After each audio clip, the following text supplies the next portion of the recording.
जय हिंद दोस्तों, कैसे हैं आप सब। दोस्तों आज आपको हम बताने वाले हैं कि भारतीय रेलवे 10 रूटों पर वंदे भारत का परिचालन, वो 10 रूट के बारे में मैं आपको बताने वाला हूं कि कौन सा वो 10 रूट है जिस पर भारतीय रेलवे वंदे भारत का परिचालन। साथ में मैं आपको ये भी बताने वाला हूं कि कितने कोच की वंदे भारत का परिचालन इस रूट पर भारतीय रेलवे करने वाली है और कब तक इस रूट पर आपको वंदे भारत का परिचालन देखने को मिलेगा। तो दोस्तों इस वीडियो को शुरू करने से पहले मैं आपको बता दूं कि अगर चैनल पर आप नए हैं तो चैनल को सब्सक्राइब कर लीजिए। वीडियो अच्छा लगे तो वीडियो को लाइक जरूर कर दीजिएगा। चलिए इस वीडियो को शुरू करते हैं और बात करते हैं। दोस्तों अगर बात करें पहले रूट के बारे में तो पहला रूट आता है अमृतसर से नई दिल्ली के बीच।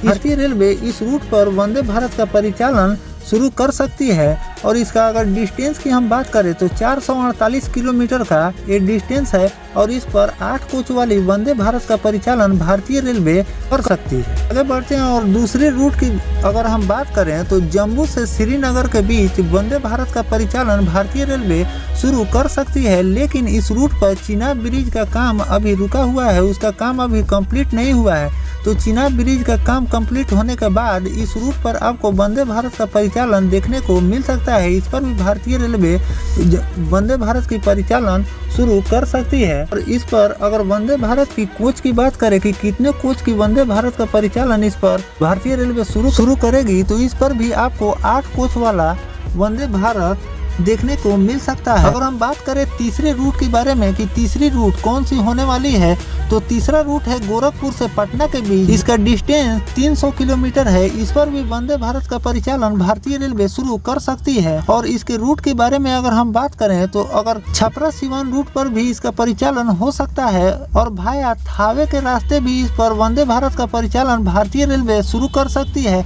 और तीसरा रूट जो गोरखपुर नरकटियागंज रूट है, इस पर भी भारतीय रेलवे परिचालन वंदे भारत की कर सकती है। तो इस पर 3 रूट आता है, लेकिन इस पर भारतीय रेलवे अपना देखकर इस पर फैसला ले सकती है कि किस रूट पर वंदे भारत का परिचालन सही रहे। चौथा रूट की अगर हम बात करें तो चौथा रूट आता है टनकपुर से नई दिल्ली। इसका अगर डिस्टेंस की बात करें तो 395 किलोमीटर की ये दूरी है। इस पर भी वंदे भारत की परिचालन भारतीय रेलवे कर सकती है। और इस पर अगर हम चेयर कार वाली वंदे भारत की बात करें तो इस पर भी आपको 8 कोच वाली वंदे भारत का परिचालन देखने को मिल सकता है। इस रूट पर भी आपको 6 दिन वंदे भारत का परिचालन देखने को मिल सकता है। एक दिन वंदे भारत के मेंटेनेंस के लिए नहीं चलाया जाए। पांचवें अगर रूट की हम बात करें कि पांचवा रूट कौन सा होने वाला है, तो पटना से देवघर के बीच वंदे भारत का परिचालन भारतीय रेलवे कर सकती है। और इसकी अगर डिस्टेंस की बात करें तो 227 किलोमीटर का डिस्टेंस है इस पर भी। और एक नजर से देखें तो ये पर्यटन की दृष्टि से भी बहुत ही अच्छा रूट होने वाला है। इस पर भी लोगों का आना जाना हमेशा लगा रहता है। तो इस पर भी वंदे भारत का परिचालन भारतीय रेलवे कर रही है। तो ये भी एक बहुत ही बढ़िया रूट होने वाला है। और इस पर भी आपको 8 कोच वाली वंदे भारत यानी चेयर कार वाली वंदे भारत देखने को मिल सकती है। बात करें अगर हम छठे रूट की कि छठा रूट कौन सा आता है, तो रांची से देवघर के बीच भारतीय रेलवे ने डिसाइड किया है। इसकी अगर हम डिस्टेंस की बात करें तो 329 किलोमीटर का डिस्टेंस है। इस पर भी भारतीय रेलवे चेयर कार वाली वंदे भारत को लॉन्च कर सकती और वीक में 6 दिन इसका परिचालन भी भारतीय रेलवे कर सकती। एक दिन मेंटेनेंस के लिए भारतीय रेलवे 6 दिन करती है और एक दिन मेंटेनेंस के लिए वंदे भारत का परिचालन रोक देती है। रांची से देवघर के बीच वंदे भारत का परिचालन अगर भारतीय रेलवे कर रही है तो ये भी पर्यटन की दृष्टि से अगर हम देखें तो इस रूट पर भी लोगों का आना जाना हमेशा लगा हुआ रहता है।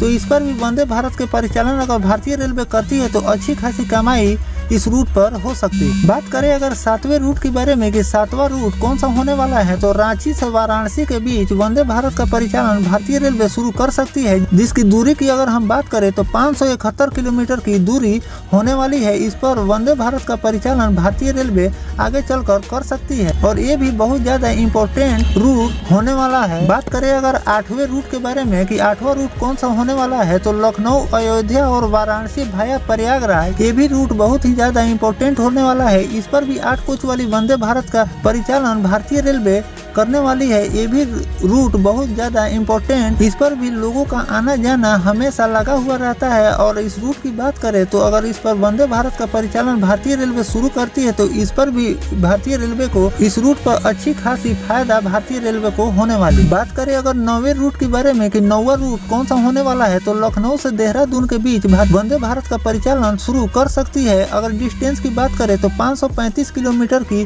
दूरी है और इस पर वंदे भारत का परिचालन भारतीय रेलवे कर सकती है। और ये भी बहुत ही बढ़िया होने वाला है। इस पर भी भारतीय रेलवे डिसाइड किया है। इस रूट पर भी बहुत जल्द आपको वंदे भारत का परिचालन देखने को मिल सकता है। यानी कि 10वें रूट के बारे में कि 10वां रूट कौन सा होने वाला है, तो देहरादून से काठगोदाम के बीच अगर डिस्टेंस की हम बात करें तो 335 किलोमीटर का ये डिस्टेंस होने वाला है। और इस पर भी भारतीय रेलवे बहुत वंदे भारत का परिचालन कर सकती है इस 10 रूटों को, और इस पर बहुत जल्द यानी कि और इस रूट पर आपको आगे चलकर लॉन्चिंग देखने को मिल सकती है। अभी फिलहाल अभी मैंने जो आपको 10 रूट लिस्ट मैंने बताया है, इस पर भारतीय रेलवे बहुत जल्द वंदे भारत की परिचालन शुरू करने का प्रयास कर रही है। लेकिन कुछ लॉन्चिंग आपको इसी साल देखने को मिल सकते हैं और कुछ रूटों पर आपको अगले साल लॉन्चिंग देखने को मिल सकती है। फिलहाल जो भारतीय रेलवे रूट बनाया गया है वो मैंने आपको बताया है। इसमें कई और रूट भी हैं, लेकिन वीडियो लंबा हो जाने के कारण मैं आपको अगले वीडियो में भी आगे आने वाले रूट के बारे में मैं बताने वाला हूं। तो फिलहाल ये वीडियो आपको कैसा लगा, इस रूट के बारे में आपकी क्या राय है, कमेंट सेक्शन में जरूर बताइएगा। मिलते हैं किसी नेक्स्ट टॉपिक कोई नई जानकारी के साथ, तब तक अपने भाई को दीजिए इजाजत। जय हिंद, जय भारत, वंदे मातरम।